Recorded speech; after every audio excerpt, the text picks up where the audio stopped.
Hi అండి. ఎలా ఉన్నారు? మీరంతా చాలా బాగుండాలని మనస్ఫూర్తిగా కోరుకుంటున్నాను.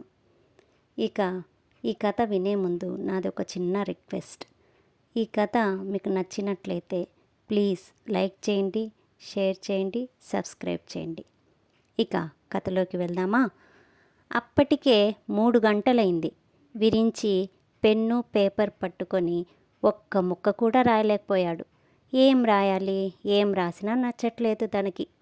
రాయడం, పేపర్ చించివేయడం. ఇప్పటికే 2 నెలలు దాటిపోయింది. ఇంకో 20 రోజుల్లో ప్రొడ్యూసర్కి కథ ఇవ్వాలి.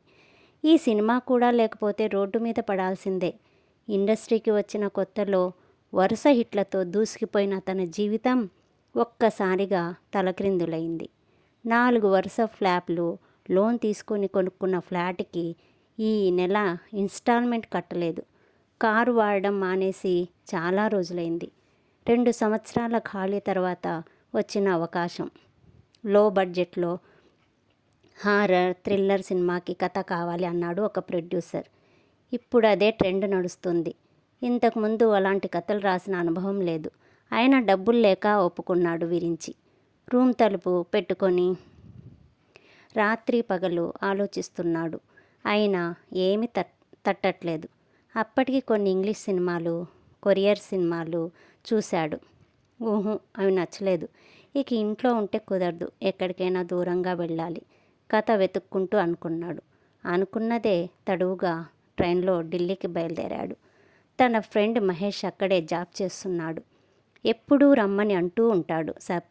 సర్ప్రైజ్ ఇద్దామని తనకు చెప్పకుండా బయలుదేరాడు. ట్రైన్లో రకరకాల వ్యక్తులు, కొందరు ఫ్యామిలీతో వస్తే, కొందరు ఒంటరిగా. తన భోగిలో చాలామంది హిందీ మాట్లాడేవారే ఉన్నారు. విరించి హిందీ అర్థం చేసుకోగలడు కానీ మాట్లాడలేడు. విరించికి ఊరట ఆనందరావుతో కలిగింది. Anandarao physics professor. ఢిల్లీలో ఉన్న తన కూతురు ఇంటికి వెళ్తున్నాడు. విరించి తనను తాను పరిచయం చేసుకున్నాడు. వారు చాలా విషయాలు మాట్లాడుకున్నారు. ఆ మాటల్లోనే తను ఒక హారర్ కమ్ థ్రిల్లర్ స్టోరీ రాయాలనుకుంటున్నానని చెప్పాడు. మీరు ఫిజిక్స్ ప్రొఫెసర్ కాబట్టి అడుగుతున్నా, దెయ్యాలు ఉంటాయా, ఉండవా? కుతూహలంగా అడిగాడు విరించి. మన కంటికి కనిపించేవన్నీ 3 డైమండ్లలో ఉంటాయి. ఈ విశ్వంలో 11 డైమండ్స్ ఉన్నాయని అంటారు. ఈ లెక్కన దెయ్యాలు 4th డైమండ్లలో ఉండొచ్చునని నా అభిప్రాయం అన్నాడు ఆనందరావు కళ్ళజోడు సరిచేసుకుంటూ. అంటే దెయ్యాలు ఉన్నాయని మీరు నమ్ముతారా?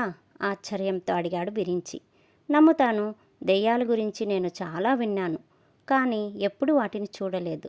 నేను కూడా చాలా విన్నాను. అవన్నీ కట్టుకథలు. ఒక ఫిజిక్స్ ప్రొఫెసర్ అయి ఉండి దెయ్యాలు నమ్ముతారా? మూఢనమ్మకాలను ఖండించాల్సిన మీరు కూడా ఇలాంటివి నమ్మితే ఎలాగండి? విరించి కొంచెం అసహనంగా అన్నాడు. నేను ఊరికే నమ్మట్లేదు. నా చిన్నప్పుడు మా అన్నయ్యకి దెయ్యం పట్టి చనిపోయాడు. తర్వాత చాలామంది దెయ్యాల వల్ల చనిపోయిన వారు నాకు తెలుసు. నాన్సెన్స్. సైన్స్ ఇంత అభివృద్ధి చెందిన తర్వాత కూడా ఏదో కారణంతో చనిపోతే అది దెయ్యం వల్లనే అనుకుని మీకు ఫిజిక్స్ చెప్పడానికి కొంచెం కూడా అర్హత లేదు. ఆ జాబ్కి రిజైన్ చేసి గుడి ముందు పూల కొట్టు పెట్టుకోండి ఆవేశంతో అన్నాడు విరించి. ఆనందరావు ప్రశాంతంగా, సైన్స్ కనుక్కోలేనివి చాలా ఉన్నాయి, వాటిలో ఇది కూడా ఒకటి అన్నాడు. ఓకే, మీ అన్నయ్య దెయ్యం పట్టి చనిపోయాడు అన్నాడు కదా, ఏ కారణంతో దెయ్యం పట్టింది? వాటికి కారణాలు ఉండవు. అవి ఉన్న దారిలో మనకు తెలియకుండా వెళ్ళినా సరే అవి మనకు ఎదురుపడవచ్చు. అప్పుడు అవి ఏం చెయ్యాలనుకుంటే అవి చేస్తాయి. అదంతా కర్మ ప్రకారం జరుగుతుంది. కొంతమంది 80-90 ఏళ్ల వరకు బ్రతుకుతారు. కొందరు 25 ఏళ్లకే యాక్సిడెంట్లో పోతారు. కొందరు రకరకాల రోగాలతో ఆయుష్ తీరకముందే పోతారు. కొందరు పుట్టిన కొన్ని గంటల్లోనే చనిపోతారు. ఎందుకు? అదే కర్మ. దాని ప్రకారం చావు ఏ రూపంలోనైనా రావచ్చు. అది దెయ్యం కూడా కావచ్చు. ఆనందరావు తాపీగా చెప్పుకుంటూ పోయాడు. మన ఆయుష్ తీరితే దెయ్యం కూడా ఒక మీడియంగా మారి ఏ కారణం లేకుండా చంపుతుంది అన్నమాట. Just like accident. ఎగ్జాక్ట్లీ అన్నాడు Anandarao. You are an educated stupid అన్నాడు విరించి కోపంగా. చూడు, దెయ్యాలను చూశామని, వాటితో మాట్లాడమని రకరకాల కథలు వింటూ ఉంటాం. అవి నిజమో కాదో మన దాకా వచ్చే వరకు మనకు తెలియదు. ఫారిన్ కంట్రీస్లో సియాన్స్ అనే ఒక ప్రక్రియ ద్వారా, ఒక మీడియం ద్వారా ఆత్మలతో మాట్లాడతారు. దీని గురించి నీకేం తెలుసు? చనిపోయిన తర్వాత జీవితం ఎలా ఉంటుందో వాటిని అడిగి తెలుసుకుంటూ ఉంటారు. ఇంకా అక్కడ పారానార్మల్ రీసెర్చ్ సెంటర్లు ఎన్నో ఉన్నాయి. వీటి గురించి ఇంటర్నెట్లో వెతికినా దొరుకుతుంది అన్నాడు ఆనందరావు. ఇంటర్నెట్లోనా? ఎగతాళిగా నవ్వాడు విరించి. కరెక్టే, ఇంటర్నెట్లోనే దొరికే ఫోటోలు, వీడియోలు 99% ఫేక్ ఉంటాయని నేను కూడా ఒప్పుకుంటా. కానీ నిజానికి 1% ఉన్నా చాలు కదా మన నమ్మకాలను మార్చుకోవడానికి, సంజాయిషి ఇస్తున్నట్టుగా అన్నాడు ఆనందరావు. ఆ 1% కూడా ఫేక్ అని ఏదో ఒక రోజు తెలిసిపోతుందిలే మాస్టారు, వెటకారంగా అన్నాడు విరించి. సరే, నేను చెప్పింది అంతా ట్రాష్ అనుకో, కానీ నువ్వు రాసే సినిమా కథకి ఇది పనికొస్తుంది అనుకుంటున్నా. ఎందుకంటే సినిమాలకి లాజిక్ అవసరం లేదు కదా అన్నాడు ఆనందరావు తాపీగా. ఓకే, మీరు చెప్పిన వాటిని యూస్ చేసుకొని ఒక మంచి హారర్ స్టోరీ రాయొచ్చు. బట్ సియాన్స్తో సహా మీరు చెప్పినవి ఏవి నేను నమ్మను. కేవలం సినిమాలో మాత్రమే ఉపయోగిస్తాను అన్నాడు విరించి వెనక్కి వాలుతూ. ఓకే, నీ ఇష్టం. అనుభవమే నమ్మకాలను సృష్టిస్తుంది. అప్పటి వరకు అభిప్రాయాలు మాత్రమే ఉంటాయి. ఏవి నాకు నిద్ర వస్తుంది అంటూ బర్త్ సర్చ్ చేసుకుని పడుకున్నాడు ఆనందరావు. విరించి కూడా బర్త్ ఎక్కి పడుకున్నాడే కానీ విరించి మెదడులో రకరకాల ఆలోచనలు ఏం రాయాలి అని ఆలోచిస్తూ ఉన్నాడు. 2 గంటలు గడిచింది. ఎంతసేపటికి నిద్ర రాకపోవడంతో కిందికి దిగాడు. ఆనందరావుతో సహా అందరూ పడుకొని ఉన్నారు. జేబులో తడిమి చూసుకున్నాడు. సిగరెట్లు అయిపోయాయి. తిండి లేకుండా రోజంతా ఉండగలడు కానీ సిగరెట్ లేకుండా గంట కూడా ఉండలేడు. ఇందాక స్టేషన్లో తీసుకునేందుకు తనను తానే తిట్టుకున్నాడు. నిద్ర రాక డోర్ దగ్గరికి వెళ్ళి నిల్చుకున్నాడు. చల్లని గాలి రువ్వున తాకుతుంది. అలాగే బయట చీకట్లోకి చూస్తూ నిల్చున్నాడు.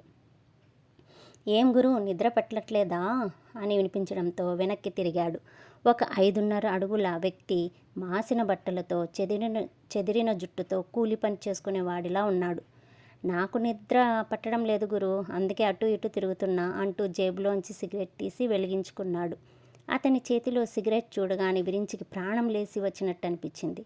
తను త్రాగే బ్రాండే.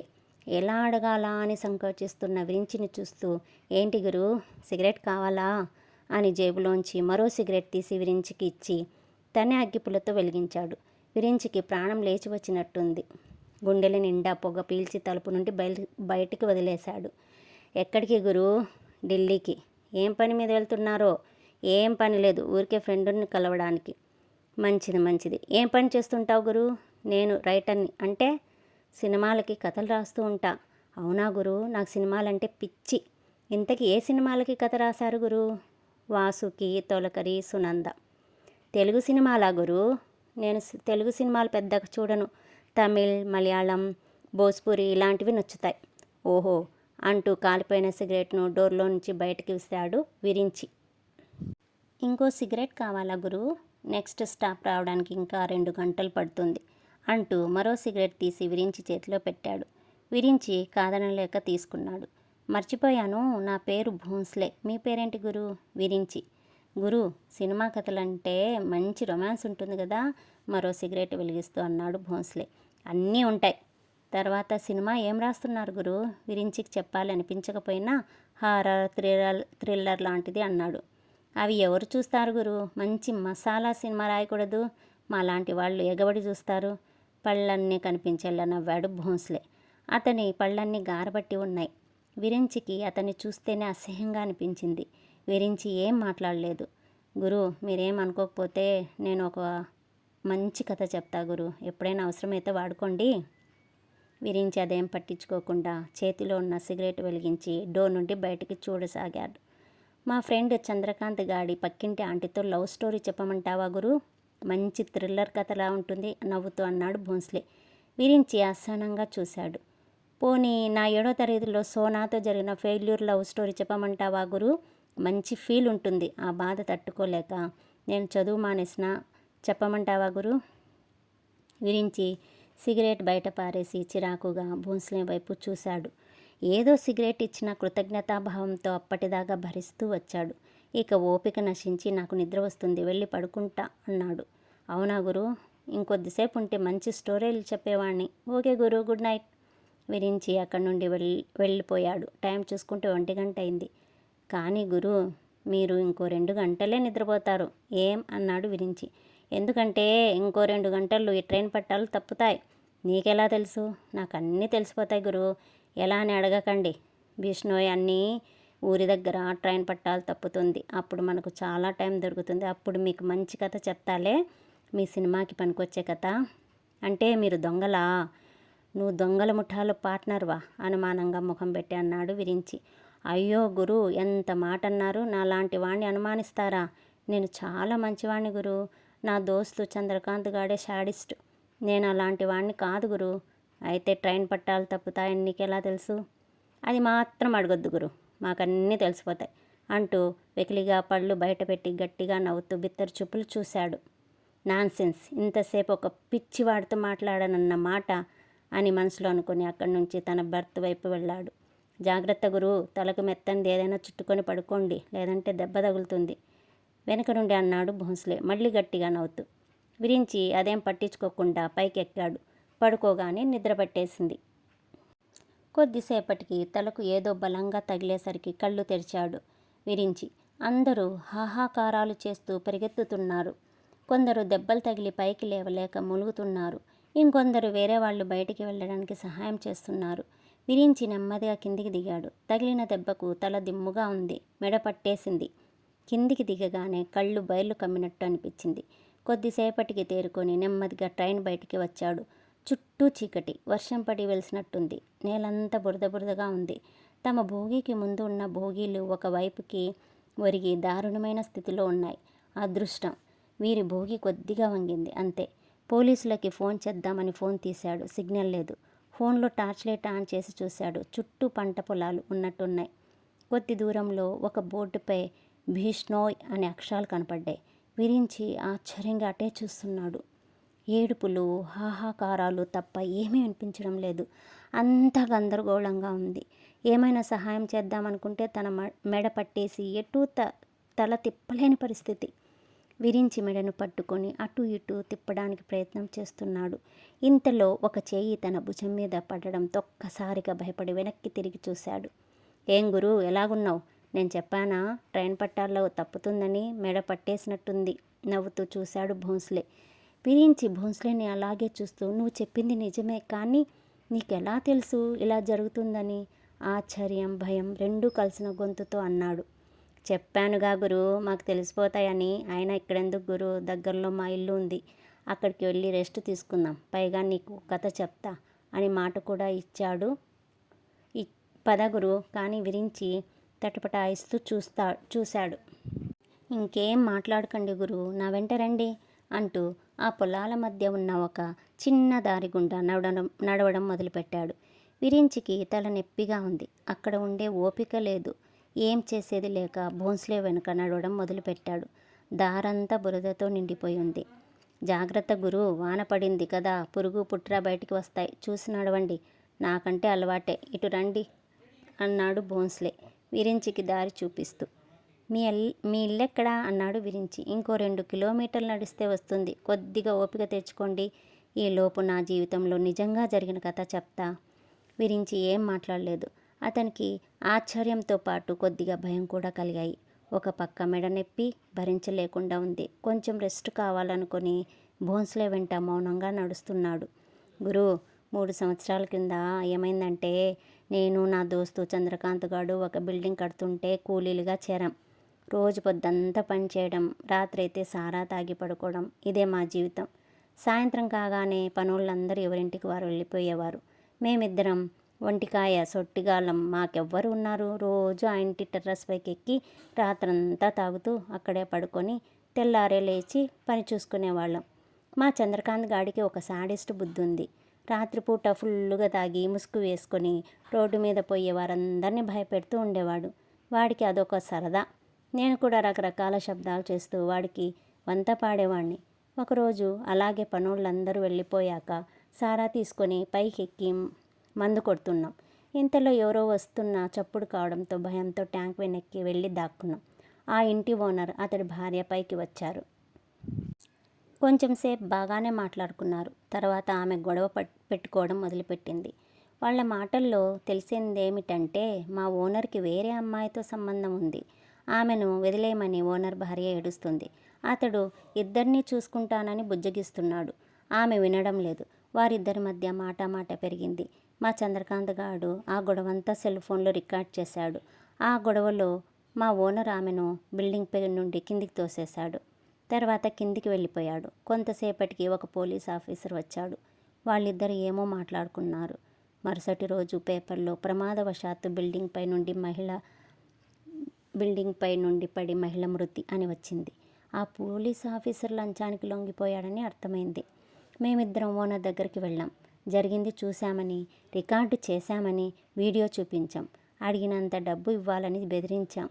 మా పంట పండింది. ఓనర్ మాకెంత డబ్బు కావాలంటే అంత డబ్బు ఇచ్చేశాడు.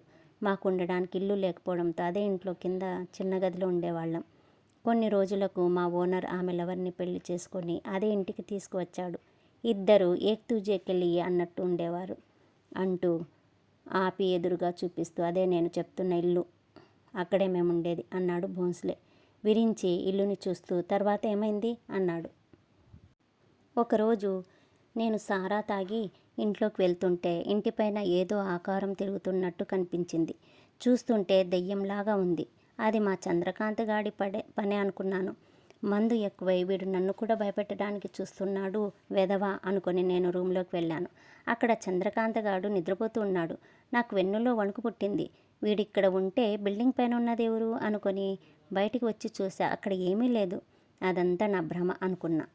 మరుసటి రోజు రాత్రి చంద్రకాంత్ గాడు ఫుల్లుగా తాగి, పదరా ఎవరినైనా భయపెడదాం అంటూ రోడ్డు మీదకి తీసుకెళ్లాడు. దెయ్యంలో ముసుగు వేసుకొని ఒక చెట్టు పక్కకు నిల్చుకున్నాడు. రోడ్డు మీద ఒక అమ్మాయి వస్తూ కనిపించింది. నేను సైక్ చేశాను. వాడు ముసుగుతో ఆమె ముందుకు దూకాడు. నేను రకరకాల శబ్దాలు చేశాను. అయినా అమ్మాయి అస్సలు భయపడలేదు. నా చావును మీ జల్సాలకి వాడుకుంటున్నారా? మీరెవ్వరిని వదిలిపెట్టను అంటూ గాలిలో అమాంతంగా లేచింది. మాకు తాగిదంతా దిగిపోయింది. ప్రాణాలు పైనే వెళ్ళిపోయాయి. రాత్రంతా వణుకుతూ కూర్చున్నాం అంటూ భోంస్లే కళ్ళు పెద్దవి చేసి చూశాడు. అంటే చనిపోయిన అమ్మాయి దెయ్యమైందన్నమాట. ఇలాంటి సొల్లు చెప్తే నేను నమ్ముతాననుకున్నావా? సిగరెట్ వెలిగిస్తూ అన్నాడు విరించి. సొల్లు కాదు గురు, నిజం, ఒట్టు. ఆ తర్వాత చాలాసార్లు ఆ దెయ్యం మాకు కనిపించింది. అదే విషయం మా ఓనర్కి చెప్పాం. అతను నమ్మలేదు. కొన్ని రోజులకు మా ఓనర్కి సాయం చేసిన పోలీస్ బిల్డింగ్ మీద నుండి దూకి ఆత్మహత్య చేసుకున్నాడు. జీవితంలో ఏ బాధ లేనివాడు ఎందుకు ఆత్మహత్య చేసుకున్నాడో మా ఓనర్కి అర్థం కాలేదు. కానీ మాకు తెలుసు అది దెయ్యం పని అని. అదే విషయం అతనికి చెప్పాం. అయినా కూడా నమ్మలేదు. పోయే కాలం వస్తే అంతేగా గురు అన్నాడు కాలిపోయిన సిగరెట్ పక్కకు పడేస్తూ భోంస్లే. ఓహో, రివెంజ్ స్టోరీ అన్నమాట. తెలుగు సినిమాకి పనికి వస్తుందిలే, చెప్పు. కానీ నిజంగా జరిగింది అని మాత్రం కలర్ ఇవ్వకు, పొగ చీకట్లోకి వదులుతూ అన్నాడు విరించి. నువ్వు నమ్మినా నమ్మకపోయినా నిజం గురు, ఒట్టు అంటూ తల మీద చెయ్యి వేసుకున్నాడు భోంస్లే. సర్లే, నీ ఒట్టు కోసమైనా నమ్ముతానులే. తర్వాత ఏమైందో చెప్పు ఎగతాళిగా అన్నాడు విరించి. తర్వాత కొత్తగా వచ్చిన అమ్మగారికి కూడా దెయ్యం కనిపించి భయపెట్టింది. దీంతో ఆమె ఇంట్లో నుండి వెళ్ళిపోతానని ఓనర్ని బతిమాలిడింది. అయినా అవన్నీ పిచ్చి నమ్మకాలని కొట్టిపడేశాడు. ఓనర్కి తెలియకుండా అమ్మగారితో కలిసి రకరకాల పూజ చేయించాం. బెంగాల్ నుండి మంత్రగాళ్ళను తెచ్చి హోమాలు చేయించాం. ఆ దెయ్యం వెళ్ళిపోయిండదే అనే అలా వెళ్తే స్టోరీ అయిపోతుంది అన్నాడు విరించి వెటకారంగా. అవును గురు, వెళ్ళిపోలేదు సరికదా. అప్పటి నుండి తన ప్రతాపం చూపించేది. రాత్రిపూట ఇల్లంతా ఒక్కసారిగా మంచు కురిసినంత చల్లగా అయిపోయేది. అంతలోనే నిప్పులు కురిసినంత వేడిగా అయిపోయేది. మా ఓనర్కి ఏం జరుగుతుందో అర్థం కాకపోయేది. ఇంట్లో దయ్యం ఉందని ఎంత చెప్పినా వినేవాడు కాదు. దీంతో మాకు చిరాకు వేసి ఇంట్లో నుండి వెళ్ళిపోవాలని నిర్ణయించుకున్నాం. నేను చంద్రకాంత్ గాడు మూటాముల్లె సర్దుకొని రైల్వే స్టేషన్ వైపు వెళ్తున్నాం. ఇంతలో అదే ఆకారం గాలిలో తేలుతూ మా ముందుకు వచ్చింది. మేము భయపడిపోయి పరిగెత్తాం. తను రకరకాల శబ్దాలు చేస్తూ వెంబడిస్తూనే ఉంది. ఆ శబ్దాలు అచ్చం నేను చేసినట్టే ఉన్నాయి. రైలు పట్టాల మీద పరిగెత్తుతున్న మా కాళ్ళు పట్టాల్లో ఇరుక్కున్నాయి. ఎంత బయటికి లాగినా రాలేదు. ఇంతలో ట్రైన్ వచ్చి ఇద్దరిని నుజ్జు చేసి వెళ్ళిపోయింది. ఆ తర్వాత ఏమైందో నాకు తెలీదు. విరించి ఒక్కసారిగా ఆశ్చర్యపోయాడు. కానీ ఇంతలోనే తేరుకొని, భలే జోకులేస్తున్నావే, అంటే నువ్వు చచ్చిపోయావా అన్నాడు. అవును గురు, నేను చచ్చిపోయి చాలా రోజులైంది. అంటే నువ్వు దెయ్యంతో మాట్లాడుతున్నానన్నమాట. అవును గురు, మామూలుగా మేము ఎవ్వరికి కనిపించం. కొన్ని రాక్షస గడియల్లో పుట్టిన వారికి తప్ప. అందుకే జనాలు ఎక్కువగా తిరిగే ప్లేసుల్లో మేము తిరుగుతూ ఎవరికైనా కనిపిస్తామేమో అని అందరినీ పలకరిస్తూ ఉంటాం. అదృష్టం బాగుండి ఈరోజు మీరు కనిపించారు. అయితే నేను రాక్షస గడి అవునా? నేను జనాల్ని భయపెట్టే కథ చెప్పమంటే నువ్వు నన్ను భయపెట్టడానికి ప్రయత్నిస్తున్నావా? కథ చెప్పింది చాలులే కానీ మీ ఇంటికి పద. నిజం చెప్తే ఎవ్వరు నమ్మరు గురు. అవును గురు, మేము చనిపోయిన తర్వాత మా ఓనర్ అతడి లవర్ ఏమై ఉంటారు గురు. "హ్మ్, రైట్ అని ఆ మాత్రం ఊహించి చెప్పలేనా? కానీ ఈ స్టోరీకి ఇది మాత్రం సరిపోదు, ఇంకా చాలా కలపాలి." స్టోరీ కాదు నిజం అని చెప్తే నమ్మరేంటి గురు? నేను నిజమే చెప్తున్నా ఒట్టు. మళ్ళీ తల మీద చెయ్యి వేసుకున్నాడు భోంస్లే. సర్లే నమ్ముతాలే, ఇంతకి ఇంట్లో ఎవరెవరు ఉంటారు? నవ్వుతూ అన్నాడు విరించి. నువ్వు ఇంకా నమ్మినట్టు లేవు గురు. ఆ ఇంట్లో ఇంకెవరుంటారు గురు? నేను చంద్రకాంత్ గాడు. వాడు దెయ్యంలో మారిన తర్వాత ఇంకా శాడిస్ట్లా తయారయ్యాడు గుడు. మేము ఎలా చనిపోయామో అలాగే భయపెట్టి మనుషుల్ని చంపుతున్నాడు. అవునా అని నవ్వుతున్న విరించి ఒక్కసారిగా ముందు చూసి బిసుకుపోయాడు. అతని నోట్లో నుండి మాట రావట్లేదు. ఎదురుగా గాలిలో తేలుతూ ఒక ఆకారం తన ముందుకు వస్తుంది. భయంతో పక్కకు చూశాడు. భోన్స్లే మెల్లిగా పొగ రూపంలో ఉన్న మనిషిలా మారిపోయారు. వారి ఆకారాలు అంతకంతకు పెరుగుతూ పోయాయి. అంటే ఇంతవరకు చెప్పిన కథ అంతా నిజమేనన్నమాట అనుకున్నాడు విరించి. భోంస్లే పొగ రూపంలో నవ్వుతూ కళ్ళు పెద్దవిగా చేశాడు. విరించి ఒళ్ళు జలధరించింది. ఒంట్లో శక్తినంతా కూడా తీసుకొని వెనక్కి తిరిగి పరిగెత్తాడు. విరించి శరీరం చెమటతో తడిసిపోయింది. కాళ్ళు సహకరించినట్లేదు. ఆయన రాళ్లల్లో ముళ్ళల్లో పడి పరిగెత్తుతూనే ఉన్నాడు. వెనక ఆ ఆకారాలు వికృతంగా మారి తరుముతూనే ఉన్నాయి. గుండెను చేతితో అదిమి పట్టుకొని ఆయాసంతో రొప్పుతూ పరిగెత్తుకున్నాడు. అలా పరిగెత్తుతూ తనకు తెలియకుండానే రైలు పట్టాలపైకి ఎక్కాడు. ఇంతలో అతని కాలు పట్టాల్లో చిక్కుకుంది. పెద్ద శబ్దం చేసుకుంటూ రైలు వస్తుంది. పక్కన ఆకారాలు గాలిలో పల్టీలు కొడుతున్నాయి. రైలు దగ్గరికి వస్తున్న కొద్ది శరీరంలో నరాలు చిట్లిపోతున్నాయేమో అని అంత భయపడుతున్నాడు విరించి. ఎంత లాగినా కాలు బయటికి రావడం లేదు. ఇంతలో పెద్దగా హారన్ కొడుతూ ట్రైన్ తన మీద దూసుకు వచ్చేసింది. గట్టిగా అరుస్తూ లేచి కూర్చున్నాడు విరించి. చుట్టూ చూశాడు. పైన ఫ్యాన్ తిరుగుతుంది. ఆనందరావు అంకుల్ ఫోన్లో గేమ్ ఆడుతున్నాడు. మిగతా వారంతా పడుకొని ఉన్నారు. ట్రైన్ హారన్ కొడుతూ ఆగిపోయింది. ఇదంతా కళ అనుకొని ఊపిరి పీల్చుకున్నాడు విరించి. నుదిటికి పట్టిన చెమటను తుడుచుకుంటూ కిందికి దిగాడు. ఏమిటో ఈ విరించి, ఏదో పీడకల కన్నట్టున్నావు అన్నాడు ఆనందరావు ఫోన్ పక్కన పెడుతూ. అవునంకుల్, ఏదో పీడకల. ఏమిటోనయ్యా, నాకు నిద్ర పట్టడం లేదు, అందుకే ఫోన్లో గేమ్ ఆడుకుంటున్నా. బాగా భయపడిపోయినట్టున్నావు, వెళ్ళి మొహం కడుక్కొని రాపో, ఫ్లాస్క్లో కాఫీ ఉంది, తాగుదువు గాని అన్నాడు ఆనందరావు. విరించి అలాగే అంటూ తల ఊపుతూ ఫ్రెష్ అప్ అవడానికి వెళ్ళాడు. తలుపు దగ్గర నవ్వుతూ నిల్చొని ఉన్నాడు భోంస్లేని చూడగానే కొంచెం భయం వేసిన అదంతా కళ అని గుర్తుకు రాగానే తనలో తాను నవ్వుకున్నాడు విరించి. ఏం గురు, నిద్ర బాగా పట్టిందా అన్నాడు. ఏం నిద్రనో ఏమో, నువ్వు ట్రైన్ పట్టాలు తప్పుతుందని సరదాకి అన్నమాట కలలా వచ్చి రాత్రంతా నన్ను భయపెట్టింది.